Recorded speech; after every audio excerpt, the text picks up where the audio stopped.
Hey guys, so in this video I'll be typing Thomas Shelby. I'll be showing you guys why he is an ENTJ and not an INTJ, like what most people in the typology spheres and communities feel like they need to type him as. There's this huge bias towards introversion and just assuming people or their favorite characters are all introverts when it's actually very clear and obvious that Thomas is an extroverted personality, right? I type people based on interaction styles and temperaments, all right?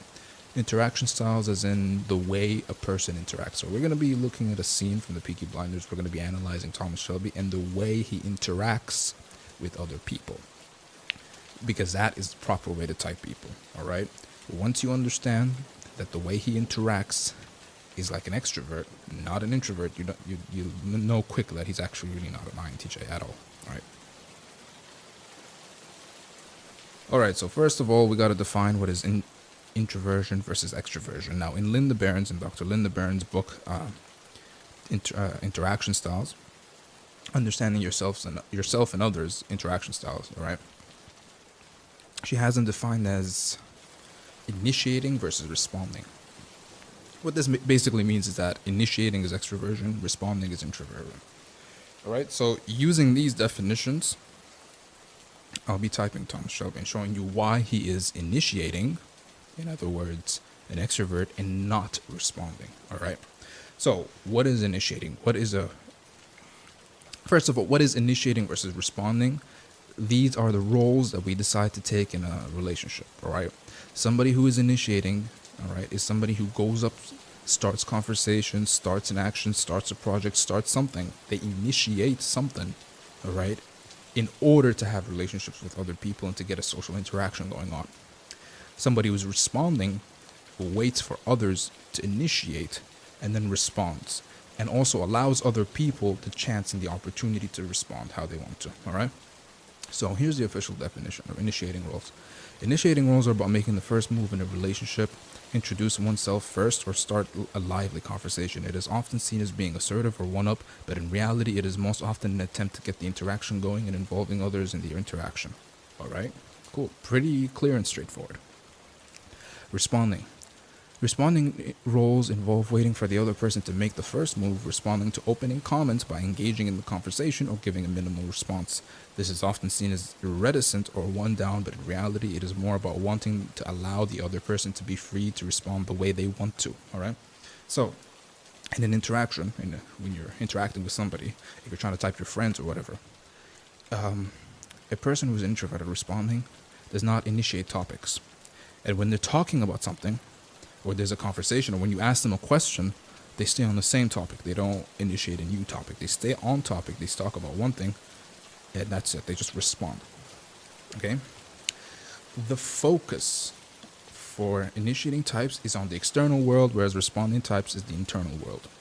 The intention of initiating types is to reach out and interact, whereas the intention of the responding types is to reach in and reflect. Now, I will be honest, you do see a lot of scenes where Thomas Shelby is quote-unquote reflecting, all right? But you have to understand, this is not the primary way of doing things. This is not how he is when he's with other people, or this is his primary mode of interacting or being, so to say, all right? The behavior of initiating types is they initiate interactions. They're fast-paced and active. Thomas Shelby is very fast-paced and very active, all right? Extroverting and gregarious. All right, cool. Responding roles. Response and their behavior, the responding's behavior, is to respond and reflect, slow pace and patient, which Thomas is not, introverting and solitary. Okay, cool. All right, we can go into the comfort zone. Nah, we'll just jump right in and then come back to this later if we need to. But I think we have everything we need in order to distinguish the two. I think there's a pretty clear divide between what a person who's initiating is and somebody who's responding. All right, so let's get down to the video. All right, so this is the scene. This is where I'm going to start it off, and let's listen, all right, and let's pay attention. So what's going on is this guy right here. So, by the way, which one am I talking to? Who's... All right, so this guy named Willie Kimber wants to know which one is the boss of the Peaky Blinders, or which one is Thomas Shelby. He has no idea out of these three guys which one it is. There was initiating, all right? Now, let me tell you why he was initiating. You see, Billy Kimber was trying to initiate an interaction because Billy Kimber is also initiating. So he's asking a question. He's asking, who the hell is Thomas Shelby? Which one is Thomas Shelby? Instead of giving a simple response and saying, it's me, yes, it's me, or when Billy Kimber was like, okay, so I'm guessing you're Thomas Shelby, instead of confirming, yes, this is me, he initiates the conversation. He changes the topic completely. So now it's not about, now the conversation isn't about who is Thomas Shelby. No, the conversation now is about what does Billy Kimber want. You see, he immediately changed the conversation, the topic of the conversation. That's initiating. That is an example of somebody who's initiating. Right there, he's initiating.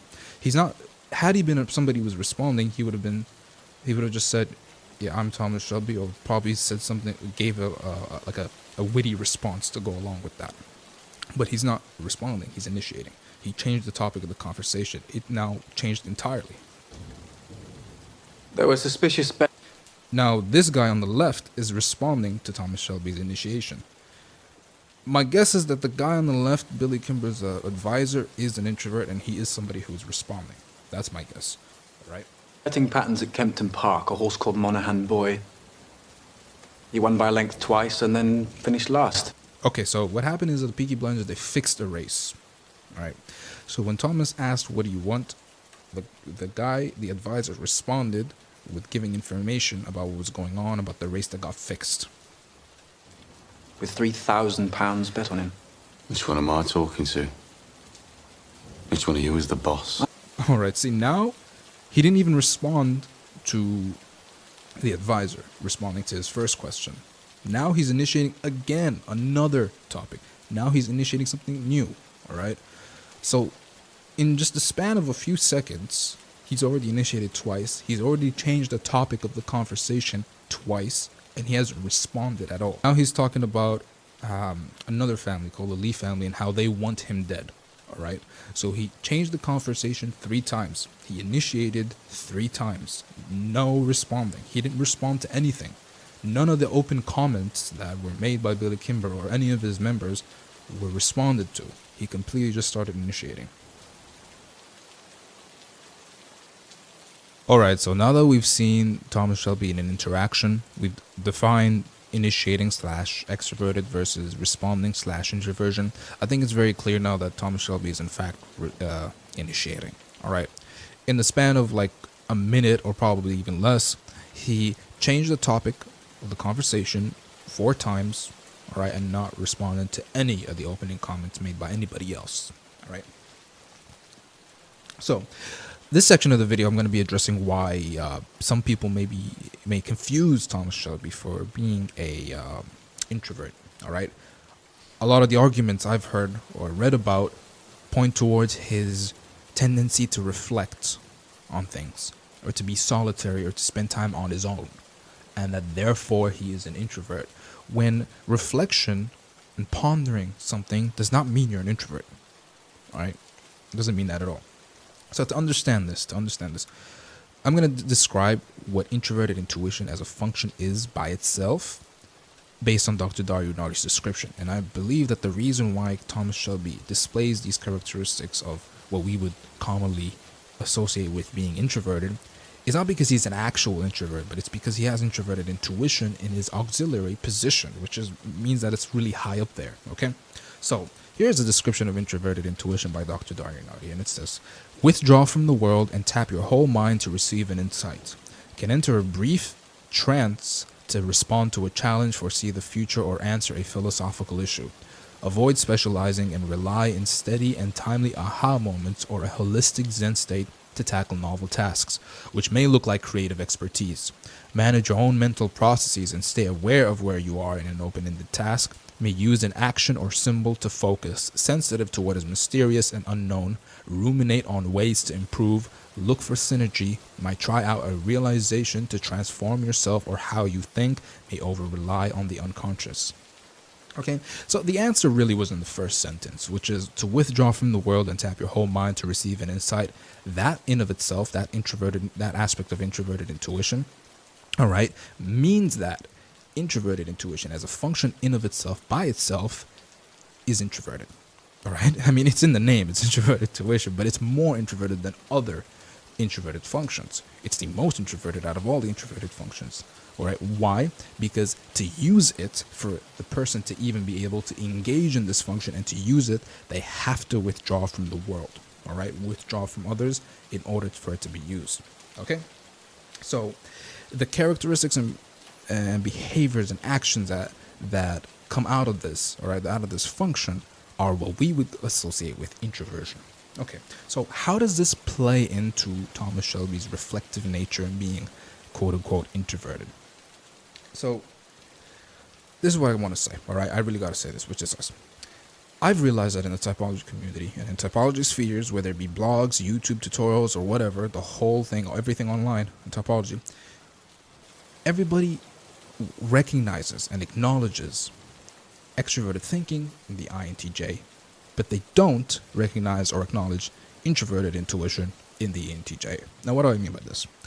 If you read a description of an INTJ, all right, they will talk a lot, not just about their introverted intuition, all right? They don't just describe that, having an NI in a hero position, but they also describe having TE in an auxiliary position, all right?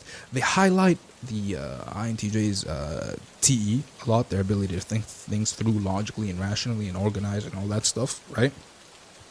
But when you go over to the ENTJs, they don't talk about their reflective nature. You won't. It's very rare that you come across a YouTube video or a article or a blog online that describes an ENTJ as being reflective in nature. Like, they don't describe as much of NI parent for an ENTJ as they do TE parent for an INTJ. Now, this also applies to ENFJs as well, just to let you know, okay? Both NI parents are very reflective. They like to spend time on their own and think. I would say ENTJs a lot more than ENFJs, but that's because they have TE, and that's a different topic. I don't want to get into that right now, but you get the point. All right, NI parent. NI parent in of itself is very reflective, especially when you have introverted intuition as your second highest function. All right, and so to sum it up, an ENTJ is just as reflective as an INTJ is logical. All right, people don't see this, but it's a fact. It's actually there. All right, a lot of the descriptions of ENTJs, they describe an ESTP with extroverted thinking. Basically, that's how it all comes off as. All right, but yeah, so I think that is the reason why people mistake Thomas Shelby for being an introverted when he's not. They see his reflective nature that comes from his introverted auxiliary and think this means that he's an introvert, when that's not really the case at all. All right, I mean, they wouldn't look at an INTJ's extroverted thinking and think they're an extrovert. Nope. It's like a flawed logic, or it's a flawed reasoning that most people have. But yeah. So one last thing that I want to conclude this video is with this. NTJs, all right, NTJs, to prove like further evidence for why ENTJs are reflective and they ponder and stuff like that, right? If you compare an ENTJ to an ESTJ, who has introverted sensing and not introverted intuition, you realize that the ESTJ is far more extroverted than the ENTJ. You realize that the ISTJ is more extroverted than the INTJ. And when I say introverted, I mean they display the characteristics and behaviors that we would socially recognize as being introverted versus extroverted. See the difference? So yeah. Anyways, that concludes this video. Peace out.